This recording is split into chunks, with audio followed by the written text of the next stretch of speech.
Well, it's Sunday, July 25th. I'm just leaving Moab. I'm going south on Highway 191. I'm heading to kind of the entrance for area BFE, wherein I'm going to begin the Rimrocker Trail. Okay, well, I'm underway on the Rimrocker Trail, Moab to Montrose, Colorado, approximately 160 miles. Hopefully catch a lot of video and maybe some drone footage along the way. And here we go. It's a solo trip, so just me, myself, and I, and my camera gear. Here is that area BFE that I was talking about. I would love to come here sometime when guys are bringing their extreme off-road buggies here and stuff, because there's some incredible obstacles in there that Russ and I, my buddy Russ and I, saw the other day when we were kind of wheeling in this area. And this is the way I'm taking to basically start off on my trip over to Montrose, Colorado, up over the mountains on the Rimrocker Trail. This is just 4 miles in on the Rimrocker. From that spot, I hooked up with it off of Highway 191, about 10 miles south of Moab. It's basically just a dirt road. I'm still in two-wheel drive. There's a little washboard. I haven't even aired down. I'll probably air down here in a little bit just to smooth out the ride. And I suspect I'll have to get into four-wheel drive at some point as well. Right here is the first time now I've seen this logo. This is the logo I'll be looking for all day, all the next 2 or 3 days. Rimrocker Trail, Montrose to Moab. Obviously, I'm doing it the other way around, Moab to Montrose.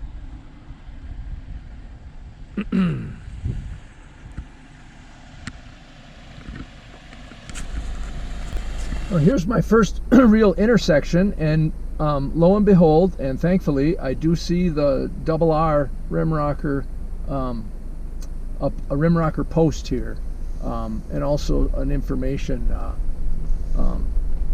placard here. I'm gonna just get out and take a look at it real quick.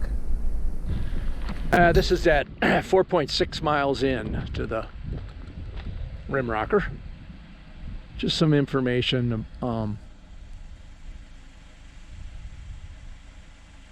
about the trail and the history. I'm gonna just sit here and read it. I think it sounds like, or looks like good information to know. Last night I screenshot kind of mile by mile directions for going this way, Moab to Montrose on the Rimrocker, and so far it's working really good. You know, it tells me when to reset my trip meter. Right now I've left it on, and it tells me exactly what I'll find. For example, they just said at 4.6 miles I would find that last turn that I came to, and by golly, it was right at 4.6 miles. And I just stopped to pick up a beer can that was in the middle of the road. That's always so disappointing to me, whether it be a beer can or a soda can or whatever, or any kind of litter. It's just so disappointing to me. But anyway, that's why I have trasharoo.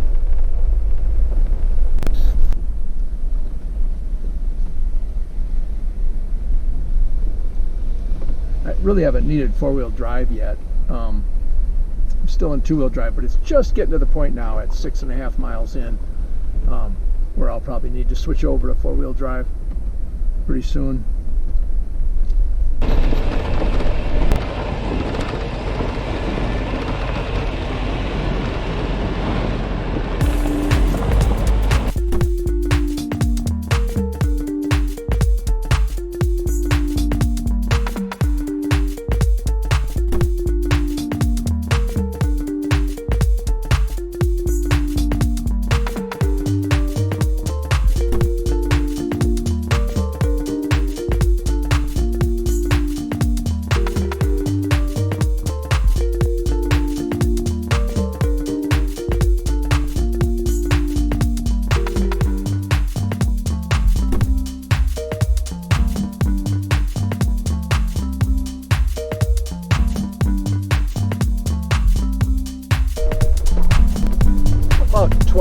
miles in now. I haven't seen a single other vehicle since I started. That doesn't mean I won't, for sure. Let's see, this is on a Sunday, isn't it? Yeah, I would expect to see somebody along the line, along the road here at some point, but I haven't seen anybody. Not a big deal. Things are going real well. I can tell I'm climbing now. Just not much of an ascent, but I can tell I'm climbing. And I can tell by looking behind me that I'm getting at a higher elevation. This part of the road is really rough. These little stones. I'm going very, very slow just because it's jarring my teeth loose. I'm about 13, 14 miles in now. Trail. I decided to air down. It's just getting too rough of a ride. I'm just taking the tires down to 20 pounds. I usually go to 15 if I'm wheeling, just to get more grip on the rock and stuff like that. As you can see, I got some elevation now. Getting up into the mountains. Really pretty up here, and I am alone.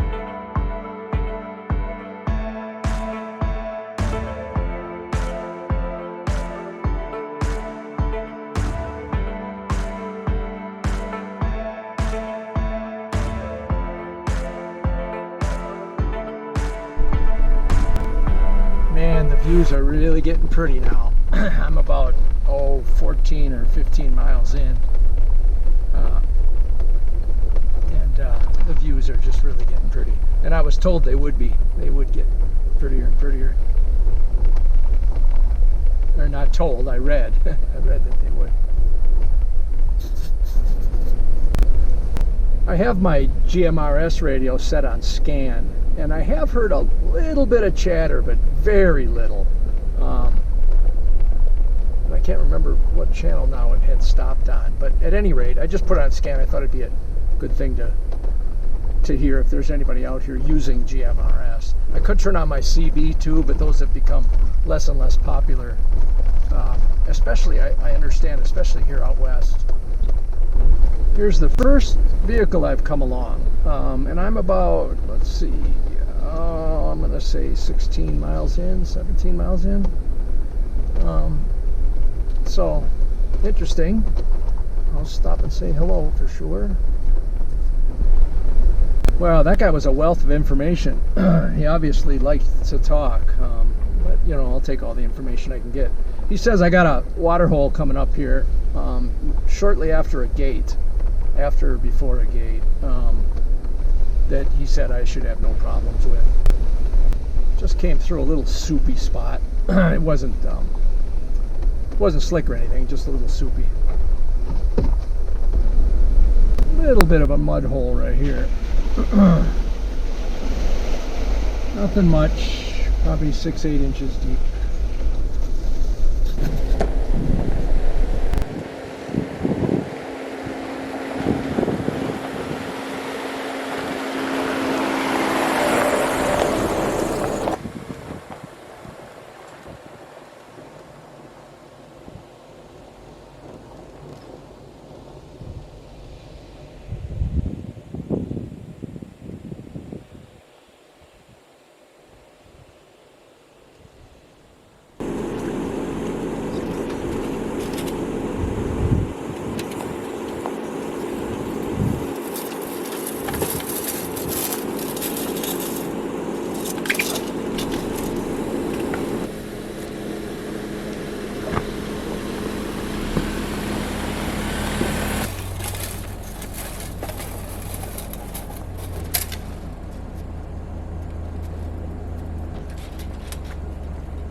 sign coming up here.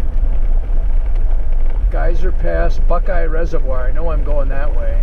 And then Highway 46, I knew that there was a highway down. I could see it down there when I was up on the rim of the mountain. Oh, this is a little area here. And this is definitely where I turn left. I'm going to get out and read some of this stuff. Monte La Salle National Forest. All right, cool. I think I'll stop here to grab a little bite to eat too. All right, well, I'm going to get myself a little something to eat.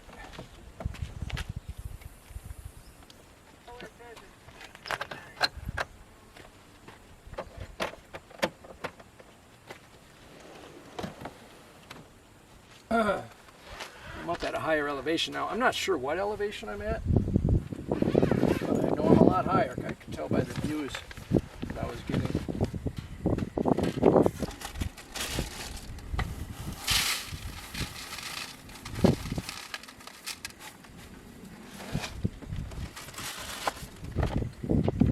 My kitchen setup that I built here, I call this my pantry, and there's my fridge. It's actually a refrigerator, not a cooler, and it's been a game changer. It's really nice to have. No more ice. Yeah, I can tell that I'm at a higher elevation. This milk jug was kind of bloated. Anyway,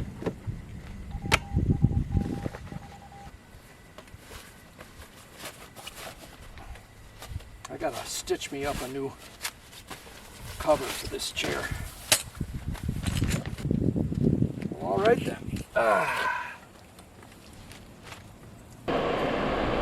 Well, on the Rimrocker Trail, and it looks like I just made it to the Utah-Colorado state line. All on dirt, by the way.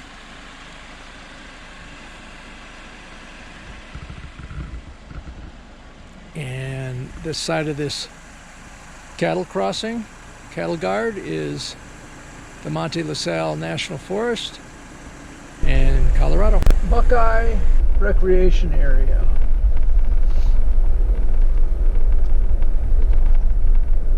There's an information thing here. I'm gonna stop and look at it. Camping permitted in designated areas only. I'm just going to take a look at this thing here. All right. Fire restrictions. I know there's huge fire restrictions. You can run a gas grill, but you cannot run a charcoal grill or a campfire. Oh, and then this big map here shows like all these. There's Pioneer Campground. That's a fee campground. And then it looks like the rest of them are, oh no, Buckeye Group Site, that's a fee campground as well. And then it looks like the rest of them might just be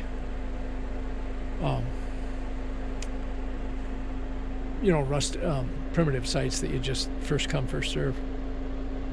I might just drive around the area just a little bit, drive around the reservoir. It's bear country, tells you what to do with if you run into any bears. Right here at the Buckeye Reservoirs, this also just up the road from that other placard is this informational stuff on the Rimrocker. It's all about the Rimrocker. So I've probably read all this stuff already online. So, and then there's the map. The same map. I have this map in the Jeep. I've already done all of this, and I'm basically right there right now. And what I need to do is the rest of this, the rest of the whole thing there, all the way to Montrose. So pretty cool.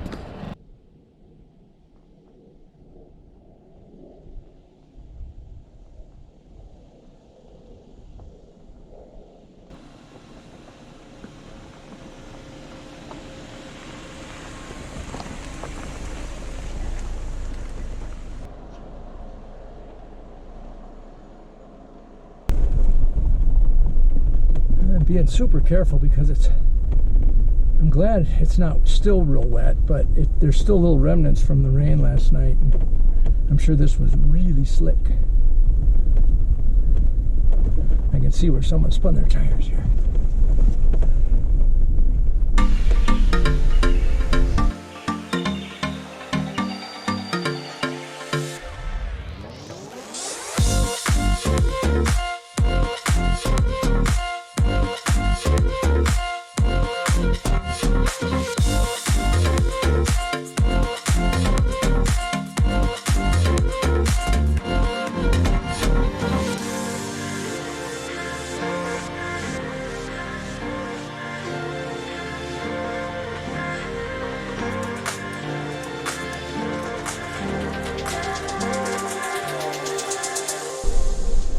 Wow, am I ever glad I wasn't up here when it was raining, because this is a pretty narrow shelf road here, and if it was, this is dirt, so it'd be mud if it was raining, and it would be dangerously slick. So, wow, look at that view. I am creeping just in case there's any slippery spots here. Wow, wow. Oh my Lord, that view. Oh my Lord. Wow, wow, wow, wow. I am up there. You know, I don't remember in researching it. Maybe I saw it. I've researched so many trails. I don't remember having a kind of a shelf road. That's really cool. Like always, just a hair on the nerve-wracking side, but especially when, man, I can't imagine if this was muddy. That would be scary. Here it's really narrow right here. Wow. Wow, wow, wow. Keep your eye on the road, Randy.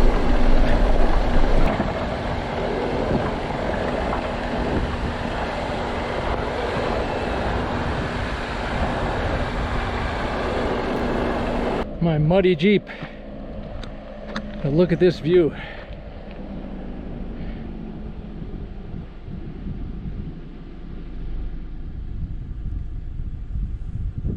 And it looks like I'm going to be continuing along this like a shelf road here.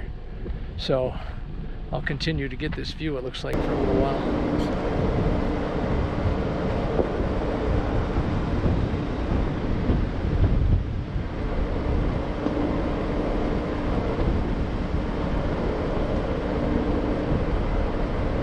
Little one-lane bridge over the Dolores River. It looks like here's where we maybe get on asphalt for a little while. I'll have to look at my directions. Hang on. Yeah, I'm on asphalt, obviously. You after you cross the Dolores River, you get on the asphalt here for 1.4 miles. And here's my turn back onto the trail. In fact, there's a little sign, a little rim rocker sign right there. Cool. My directions tell me that the trail here makes a long uphill climb to the top of the mesa. So I got a feeling I'm going to have some incredible views up there. Probably back down towards this road that I was just on. Because I know it turns back in the opposite direction I'm going at the moment. Look at that view. Woo! I'm back up at elevation. The directions say I'm going to get up on the mesa, the top of the mesa. Look what I came across on the trail. This is about 5 miles after I crossed that road down there, 141 or 14, whichever it is. This was obviously a mining thing or something, right? Wow. Wow, wow, wow. There's a chair in there. A couple chairs. And like an old mattress.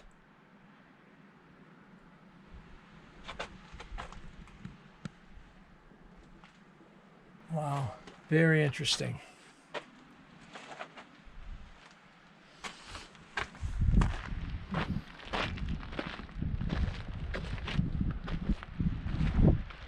I don't know, I'm assuming it was built at some point for something to do with mining, I would guess. At any rate, it was just off the trail, so I saw it and I thought, I'm going to walk over and take a look. Back to the Jeep. Getting windy up here.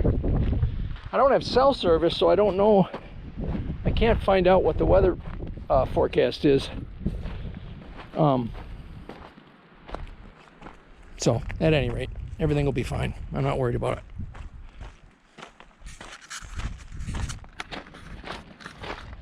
Get into my dirty Jeep.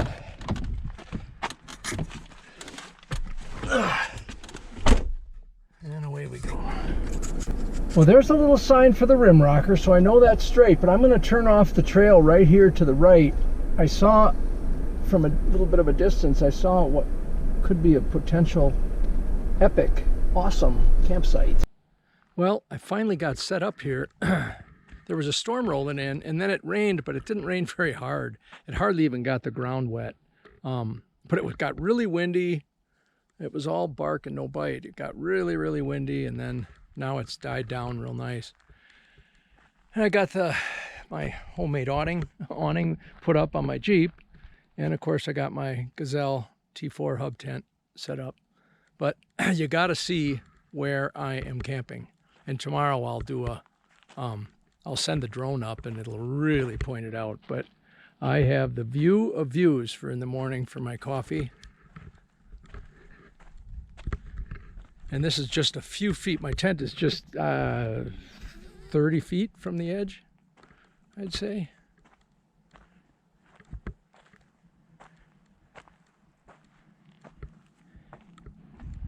This is another shot from my campsite.